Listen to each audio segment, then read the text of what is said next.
Tell me, what is your beef with Bernanke? These people do not understand risk. If we're going to have big government, we have to pay for it one way or another. The evidence out of the US of nearly 4 years of QE is it's not creating extra demand. US consumer growth is continuing to slow. And the Fed announced it will expand its bond buying program with $45 billion a month. We're prepared to take further steps if necessary. Well, what the Fed's really fighting is a depression. They won't use that word. We've been in a depression since 2007. We've had zero interest rates since 2008. We'll probably have them until 2015. The issue really is that you can't prime a pump forever. And I'm really worried about this idea that what the Fed's going to try to do is to push up the stock market. To me, that's kind of chilling. The latest round of bond buying, quote, radical and unprecedented. Bernanke set the bar for more possible bond buying. Call it QE4. There's not a really good direct correlation between QE programs and increasing jobs. We want the stock market to go up because the economy's healthy. We don't want the Fed to artificially push it up, and I just don't think it's the way monetary policy should be run. You can't grow an economy just based on monetary policy.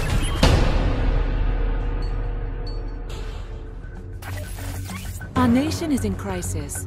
We face a systemic collapse of confidence in our economy and the value of our currency.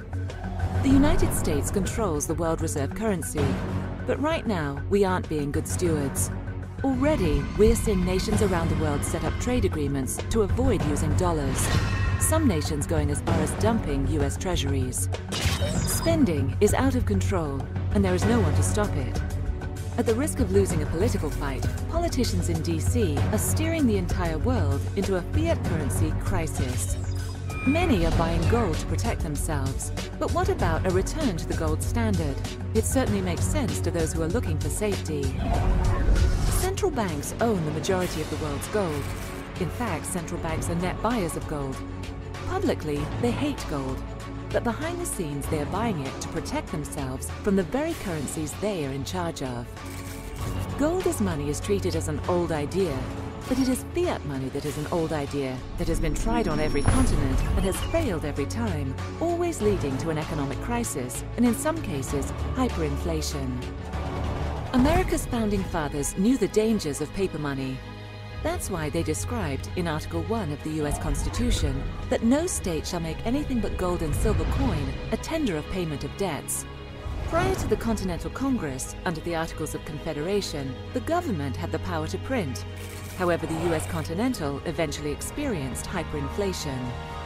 America thrived during the gold and silver standard, a true free market where we had money that could not be distorted by new creation easily. Most economists will tell you that the US severed its tie to gold because the gold standard didn't work. However, the reason Nixon severed the gold standard is because it worked so well. The gold standard forced the government to deal with its deficits and active devaluation of its currency, since foreigners could exchange dollars for gold. But instead of doing the responsible thing, Nixon chose to end the gold standard and take America on the path of permanent devaluation by funding our wars and entitlements with fiat currency.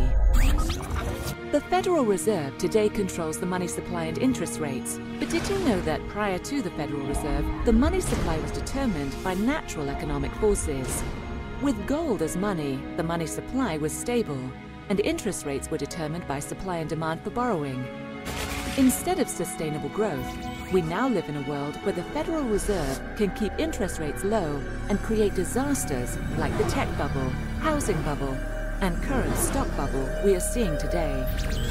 Since losing the gold standard, the purchasing power of the US dollar versus gold has lost 98% of its value. The dollar versus oil is down 96%, and the dollar versus food is down between 70 to 80%. This type of devaluation is starting to cause some states to take matters into their own hands. Utah has already passed legislation to recognize gold and silver as legal tender. Already a depository has been set up for customers to link a Visa debit card to their gold and silver holdings. At least 12 states have legal tender bills under consideration. The current monetary system is facing an economic collapse, and only you can fix it. We need to start restoring our nation to a free market economy, where competing currencies are legal and the Federal Reserve is abolished. The currency system is terminal. Inflation is being created and prices are starting to rise during a time of an economic downturn. This is all leading to a collapse in our global fiat currency system. The first nation to return to the gold standard or change their laws to allow competing currencies will lead the way to a thriving, sustainable recovery. Just as the founders started the Declaration of Independence with, "We the people," we need to demand from our Congress and President that we the people want honest money, not worthless paper currency created by the Federal Reserve that has an inherent value of zero. The waste, fraud, and abuse starts with an endless supply of money going into DC. It is time to look to the money that helped the US and Britain during the Industrial Revolution and kept our growth stable and inflation rate near zero. Learn more at soundmoneycampaign.com.